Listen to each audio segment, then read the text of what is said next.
Hello friends, ചെമ്പനീർ പൂവിൻ്റെ പുതുപുത്തൻ promo റിവ്യൂയിലേക്ക് എല്ലാ കൂട്ടുകാർക്കും സ്വാഗതം. അങ്ങനെ നമ്മുടെ ചന്ദ്ര രവതിയോട് ചോദിക്കുന്നുണ്ട്, നീ എന്താ അവനെ ചാവി കൊടുത്തു വിടാനേ? സച്ചേട്ടൻ പാവയൊന്നല്ല എന്ന് പറഞ്ഞു കൊടുക്കുകയാണ് രേവതി. ആ സമയത്ത് നമ്മുടെ ശ്രുതി ആണെങ്കിൽ പറയും, ആന്റി ഇപ്പോൾ 25 ലക്ഷം വന്നിട്ടുള്ളൂ, ഒരു 25 ലക്ഷം കൂടി വരാനുണ്ട്, അതും കൂടി കിട്ടിയിട്ട് വേണം വലിയൊരു ബിസിനസ് തുടങ്ങാൻ. ശ്രുതിയെ കളിയാക്കിയവർ അന്തം വിട്ട് മൂക്കത്തിങ്ങനെ വിരല് വെക്കും എന്നൊക്കെ പറയാട്ടോ സച്ചിയെ നോക്കിയിട്ട് ശ്രുതി.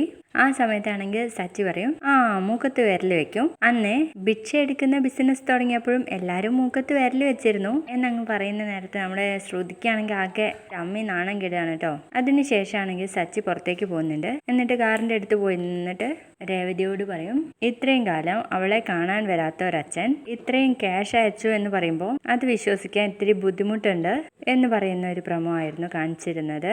വീഡിയോ ഇഷ്ടപ്പെട്ടാൽ ലൈക്ക് ചെയ്ത് സപ്പോർട്ട് ചെയ്യണേ. ബൈ.